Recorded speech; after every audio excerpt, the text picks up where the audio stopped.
ప్రత్యేక హోదా విషయంలో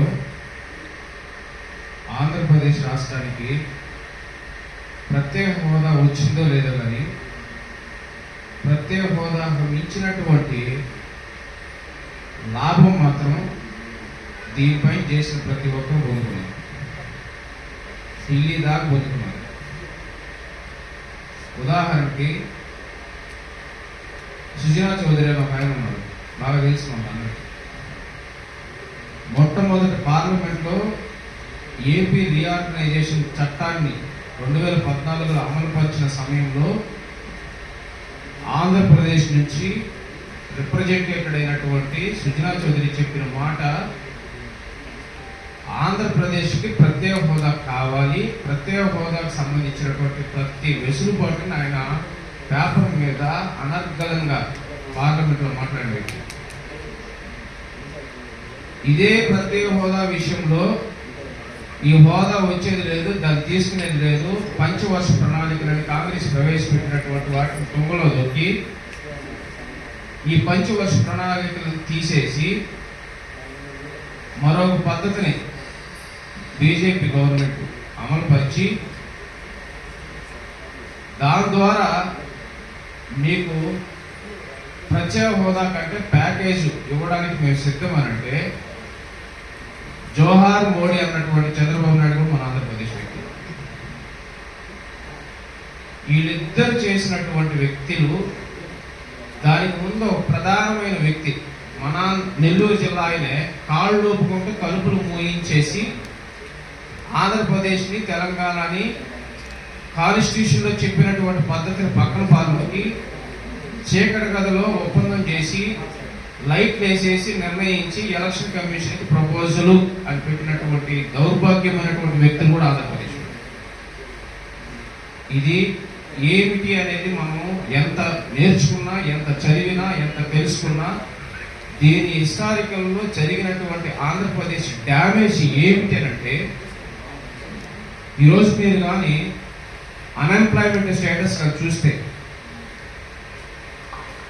మన భారతదేశంలో అన్ఎంప్లాయ్మెంట్ ప్రస్తుతానికి ఉన్నటువంటి నరేంద్ర మోడీ గారి దగ్గర ఉన్నటువంటి గొప్ప విషయం ఏంటంటే డేటాను మార్చేస్తారు. ఆయన దగ్గర ఉన్న గొప్ప స్కిల్ ఏంటంటే డేటా. 10 రూపాయలు నరేష్కి ఇవ్వాలంటే 2 రూపాయలు ఇవ్వాల్సిందని బ్యాంక్ వాళ్ళు సైతం 2 రూపాయలే తీసుకుంటారు ఆయన దగ్గర.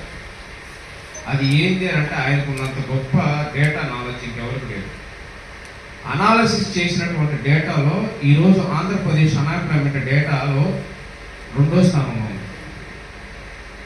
మొదటి స్థానంలో పంజాబ్ ఉంటే 2వ స్థానంలో మనం. మనతో పాటు విడిపోయి లోటుపాట్లు వెనుకబడిన ప్రాంతంగా నిర్ణయించబడినటువంటి తెలంగాణ కింద నుంచి అంటే అన్ఎంప్లాయ్మెంట్ స్టేటస్ రేటియోలో 3వ స్థానంలో ఉంది. అంటే 10వ స్థానంలో ఉందనుకోవాలి, 7వ స్థానానికి తెలంగాణ ఉంది. అంటే ఎంప్లాయ్మెంట్ ఎక్కడి నుంచి ఎక్కడికి ఏమైంది అంటే, ఇప్పటికీ మీరు ఇప్పుడు కానీ చూస్తే జూలై నుంచి సెప్టెంబర్కి ఏమవుతుందో కూడా ఇచ్చేసాడు ఆంధ్రప్రదేశ్ పరిస్థితి. ఇంత ఘోరమైనటువంటి పరిస్థితి వచ్చింది. అన్ఎంప్లాయ్మెంట్ పెరిగితే ఏమవుతుంది ఎవరికైనా తెలుసా? ఏమవుతుంది ఎవరైనా చెప్పండి. పట్ట పౌలే 30,000 బంగారం ఎత్తుకుపోయినటువంటి పరిస్థితి కూడా నిన్న జరిగింది మన నెల్లూరులోనే. ఉదయం పేపర్ గారు చెప్తే స్టైల్గా వచ్చారు వాళ్ళు. ఎయిర్టెల్ యాక్ట్ ఫైబర్ నెట్ బిగించే నెట్ వస్తారు, అట్లా వచ్చారు, తాళాలు తీసుకున్నారు, 30,000 తీసుకున్నారు. ఆమె చెప్పారంట పోయిందని వాచ్మెన్ చెప్పారు. ఎక్కడ జరిగింది ఇది? అపార్ట్మెంట్లో. ఇండివిజువల్ హౌస్లో కాదు, అపార్ట్మెంట్ అంటే దేనికి సెక్యూరిటీ కదా. వాచ్మెన్ కూడా అట్టే చూసాడు. ఈ అన్ఎంప్లాయ్మెంట్ స్టేట్గా ఎట్టొచ్చింది? వాడికి ఉద్యోగం కల్పించకుండా వాడు చదువుకొని డిగ్రీలు బీటెక్లు చేసి కొంత డబ్బులు వారి యొక్క ఇన్కంలో వెచ్చించి వాడు ఉద్యోగ భవిష్యత్తు నిమిత్తం ఎత్తుకుంటే ప్రైవేట్ కంపెనీలు లేవు, గవర్నమెంట్ సెక్టార్లో నోటిఫికేషన్ లేవు. వాడు ఇంక ఏ ధైర్యంతో వాడు ముందుకెళ్ళాలి? నాకు తెలిసినటువంటి వేరే ఒక అమ్మాయి నోయిడాకి వెళ్ళి మాస్టర్స్ చేసింది దేని మీద? Shoe design. మనం అనుకుంటాం ఇక్కడ ఏదో నార్మల్గా మాట్లాడుకుంటే చెప్పుల గురించి. షూ డిజైన్లో హైయెస్ట్ 10 lakhs కూడా వేసే వాళ్ళు ఉన్నారు షూస్. అలాంటి డిజైనర్ ఫ్యాక్టరీలోకి నోయిడాకి వెళ్ళి కోర్స్ చేసిన అమ్మాయికి అక్కడ కోర్స్ చేస్తే మంచి ఆపర్చునిటీస్ ఉంటాయి, కాంపిటేటర్స్ ఉండరు దీని మీద అని చెప్పి చేస్తే మాంబట్ అని నాయుడుపేట దగ్గర ఒక ఎస్టాబ్లిష్మెంట్ చేశారు, అపాచీ అని. ఆ కంపెనీకి అమ్మాయిని ఇంటర్వ్యూకి పోతే ఆ అమ్మాయికి శాలరీ డిజైన్ చేసింది ఎంత తెలుసా? 10,000 రూపాయలు. అపాచీ కంపెనీ ఎక్కడిది? ఎవరు తెచ్చారు దాన్ని? మహానుభావుడు. కృష్ణాపట్నం పోర్టు దగ్గరలో ఉన్న port 4th layer jobs. Nellore జిల్లా నుంచి కొన్ని వందల మంది ట్రావెల్ అయ్యి టాయిలెట్లు కడుగుతున్నారు అక్కడ. పోర్ట్ ఎస్టాబ్లిష్మెంట్ చేసిన టైంలో అన్ఎంప్లాయ్మెంట్ విషయంలో అక్కడ ఇచ్చినటువంటిది ఏం తెలుసా? ఆ ల్యాండ్ గ్రాబింగ్ చేసినప్పుడు పోర్ట్ ఎస్టాబ్లిష్మెంట్ అయినప్పుడు 80% ఎంప్లాయ్మెంట్ మేము ఇక్కడ సోర్స్ కల్పిస్తాం. మనం టాటా, జెన్కో మీరు చూస్తుంటారు. పోర్ట్లోకి వచ్చినటువంటి కంపెనీలు చాలా కంపెనీలు వచ్చాయి. నవయుగ మీరు చూసినాయే. ఇవన్నీ అక్కడికి వచ్చి కంపెనీలు ఎస్టాబ్లిష్ చేస్తే మన వాళ్ళు ఏమనుకున్నారంటే పోర్ట్ వచ్చింది, మనకు మంచి ఉద్యోగాలు వస్తాయి, మన భవిష్యత్తు మారిపోద్ది అని అనుకున్నారు. మన జిల్లాలో ఇందాక అనగా చెప్పారు, మన ఆంధ్రప్రదేశ్కి ఉన్నటువంటి గొప్ప పేరు తెలుసా? రైస్ బౌల్ అంటుంది. మనం ప్యాడీ ఎక్స్పోర్ట్ చేస్తే, పండిస్తే మన దగ్గర ఉన్న స్టోర్ బియ్యం కూడా పక్క దేశాల్లో హార్లిక్స్లో బోర్మిటాలో మిక్స్ అవుతుంది. అంత కెపాసిటీ పవర్ ఆఫ్ రైస్ మనం బౌల్ చేస్తాం. అలాంటిది కొన్ని వేల ఎకరాలు ఆ ఊరు కొట్టుకోపోయేటట్టు ఈరోజు అన్ఎంప్లాయ్మెంట్ సిచ్యువేషన్కి ఆ పోర్టు తెచ్చిపెట్టారు. ఇదంతా ఎవరు కారకులు? ఎవరు అడిగేవాళ్ళు లేరు. ఇదంతా మన యొక్క వ్యక్తిగత జీవితానికి సంబంధించిన విషయం కాబట్టి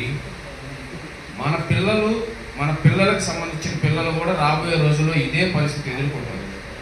ఇక్కడ ఒకటే చెప్పగలుగుతాను, ప్రత్యేక హోదా వస్తుందా రాదా? మీ క్వశ్చన్ మార్క్ అయినా, నా క్వశ్చన్ మార్క్ అయినా, ఎవరి క్వశ్చన్ మార్క్ అయినా ప్రత్యేక హోదా వస్తుందా రాదా అనే విషయం మనకొద్దు. ఈ దేశాన్ని మార్చగలిగేటటువంటి సంసిద్ధమైనటువంటి బలము ఎంతో తెలుసా?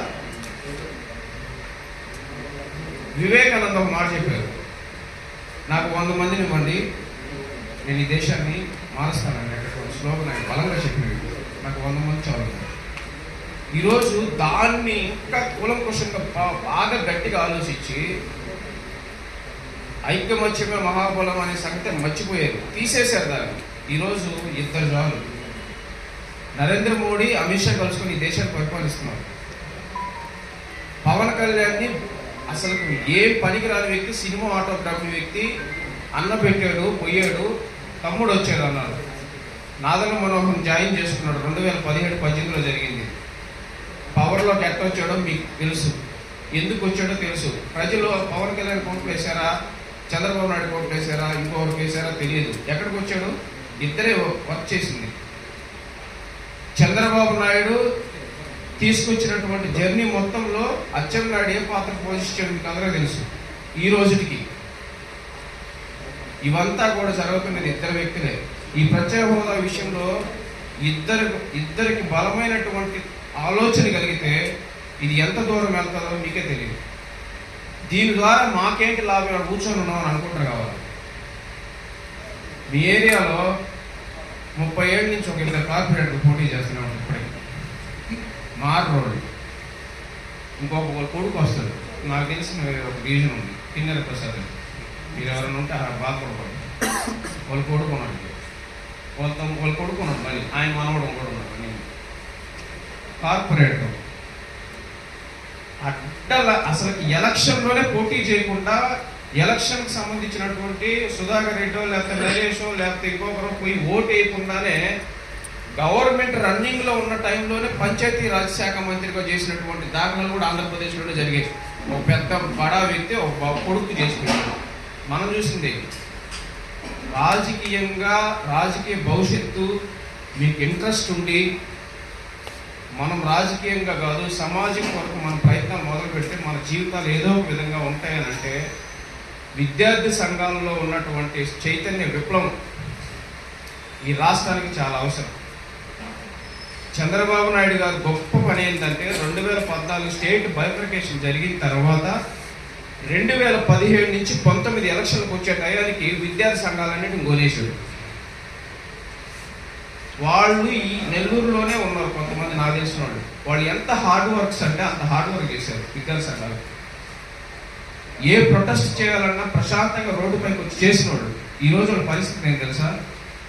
ఎక్కడ ఏ మినిస్టర్కి ఆ మినిస్టర్కి యాక్టివేట్ అయిపోయారు, బ్యానర్లు కట్టుకునే స్థాయికి వచ్చారు. వాళ్ళకి ఎన్ని ప్రొటెస్ట్ అనేది మర్చిపోయారు. వాళ్ళు బ్రెడ్లో కూడా లేకుండా చేశారు. అన్న అక్కడ ధర్నా చేద్దాం అంటే ఏందిరా సార్కి ఫోన్ చేయాలి మా నాయన. ఎప్పుడు జరిగింది ఇది? వాళ్ళు ఊహించినటువంటిది ఏదో జరిగింది.